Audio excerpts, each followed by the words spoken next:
ఓం నమ శివాయ YouTube channel common man power మార్పు ప్రోగ్రామ్కి స్వాగతం. వీడియో చూస్తున్న వాళ్ళందరికీ thank you very much. So మనకి జనరల్గా ఏంటి అని చెప్పారంటే, రోజు మనం పొద్దున్న లేచిన దగ్గర నుంచి సాయంత్రం దాకా వాడేటువంటి డబ్బులు ఏవైతే ఉన్నాయో మనకి డబ్బులు, సో వీటికి పేరు ఒకటే, డబ్బు, మనీ, పైసా, ఇంకోటి పణం. ఒక్కో భాషలో ఒక్కో రకంగా చెప్తూ ఉంటారు. కానీ దీని యొక్క వాడకం ఏదైతే ఉందో ఇది మనం వాడుతున్న దాన్ని బట్టి అని చెప్పననేసి దీని పేరు మారిపోతూ ఉంటుంది. అది ఏ రకంగా అని చెప్పననేది అందరికీ తెలిసిన విషయమే, కొత్తగా చెప్పేదంటూ ఏం లేదు. అయినా కానీ నాకున్న నాలెడ్జ్ని బేస్ చేసుకొని అనేసి నేను కొంత చెప్దాము అనేసి అనుకుంటున్నాను. సరే, ఏంటి అని చెప్పనంటే, ఫస్ట్ గుళ్ళో మనము హుండీలో వేసిన, లేదు గుడికి అర్చనకి, లేదు ఇంకో దానికి పూజకి, దానికి దీనికి ఖర్చు పెట్టాము, హారతి పళ్ళెంలో డబ్బులు వేసాము, ఇంకోటి అని చెప్పనంటే అది దక్షిణ. అదే పెళ్ళికి ఒకప్పుడు, ఇప్పుడైతే లేదు, ఒకప్పుడు పెళ్ళికి ఆడపిల్లని పెళ్లి చేసుకున్నాము అని చెప్పనంటే తీసుకునేది కట్నం. అట్లాగే ఆడపిల్లకి కానీ మగపిల్లోడికి కానీ పెళ్ళి ఇష్టం లేక విడిపోయారు అని చెప్పనంటే, విడాకులు తీసుకున్నారు అంటే దానికి ఇచ్చేది దాని పేరు భరణం. అట్లాగే ఎవరి దగ్గరైనా మనం పైసలు తీసుకున్నాము ఇంకోటి అని చెప్పననే దాని మీద చూసుకుంటే అది రుణం, లోన్. ఈ లోన్లు చాలా రకాలుగా ఉంటాయి. అది ఏంటి అనేది నేను చెప్తాను ఇప్పుడు నెక్స్ట్. అట్లాగే మనం ఏదన్నా దీని మీద అనేసి చేశాము అని చెప్పనంటే, అంటే ట్రాఫిక్ చలాన్లు లేదు అని చెప్పనంటే కనుక ఇంకోటి ట్యాక్సులు, సర్వీస్ ట్యాక్స్ అని, ఇన్కమ్ ట్యాక్స్ అని, జిఎస్టీ అని, ఇంకోటని అనేసి గవర్నమెంట్కి కడుతున్నాము అని చెప్పారంటే దాని పేరు పన్ను. అట్లాగే ఏదన్నా ఎవరైనా తప్పు చేసి కోర్టుకి వెళ్ళి ఇది చేశారు అని చెప్పనంటే కోర్టులో మనం కట్టేటువంటి ఫీజు జరిమానా.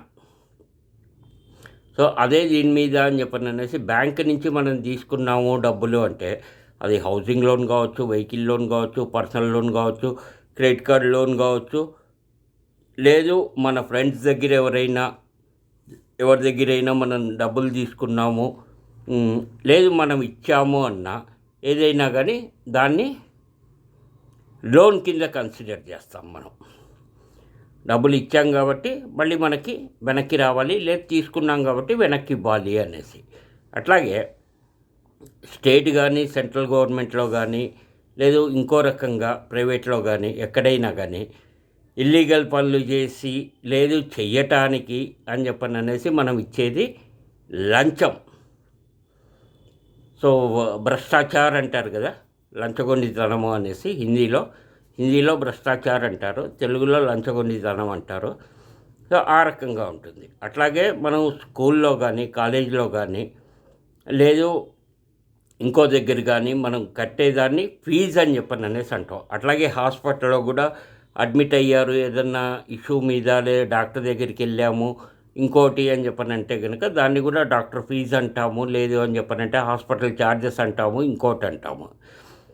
సో దీని మీద అని చెప్పననేసి ఉన్న డబ్బు ఒకటే, కానీ దాని వాడకాన్ని బేస్ చేసుకొని అని చెప్పననేసి దాని పేర్లు మారిపోతూ ఉంటాయి.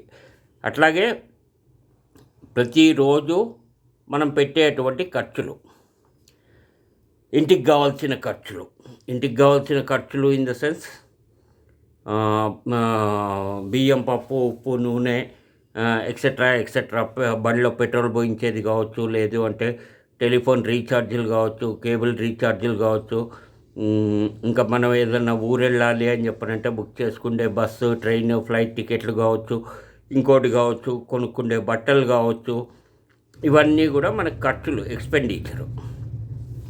సో దీన్ని ఏంటి అని చెప్పనంటే సిగరెట్ తాగేది, మందు తాగేది, గుట్కాలు తినేది ఇవన్నీ కూడా ఖర్చులే. కానీ ఇవి వేస్ట్ ఖర్చులు. ఇంతకుముందు చెప్పినవన్నీ కూడా మనకేంటి అని చెప్పనంటే కంపల్సరీగా ప్రతి ఇంట్లో అయ్యేటువంటి ఖర్చు, వచ్చేటువంటి ఇన్కమ్ని బేస్ చేసుకొని ఖర్చు ఎంత ఇదెంత అనేసి మనం చూసుకొని ఖర్చు పెడుతూ ఉంటాం. దీన్ని మనం సంపాదించే దాంట్లో కనీసం తక్కువలో తక్కువ వేసుకున్నా కానీ 10% అయినా కానీ సేవింగ్ చేసుకోండి. సో ఇందాక చెప్పే కదా బ్యాంక్ లోన్లు, పర్సనల్ లోను, ఇంకోటి అనేసి ఈ సేవింగ్ చేసుకున్న దాన్ని మనం ఎఫ్డి చేసుకున్నా, రికరింగ్ డిపాజిట్ చేసుకున్నా, లేదు మంత్లీ దీని మీద ఇది చేసుకున్నా, ఇంకోటి చేసుకున్నా, ఏదైనా కానీ అది సేవింగ్స్లోకి వెళ్తుంది.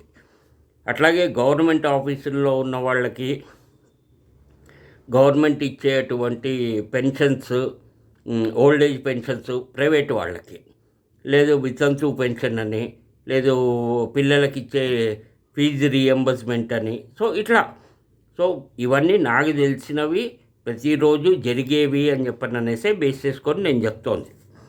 అయితే ఇవి కాకుండా ఇంకా ఏమైనా ఉన్నాయా పేర్లు డబ్బు ఖర్చు పెట్టడానికి అనేసి మీరు వీడియో చూసిన వాళ్ళు దయచేసి మీ కామెంట్లో తెలియజేయగలరు అనేసి అనుకుంటున్నాను.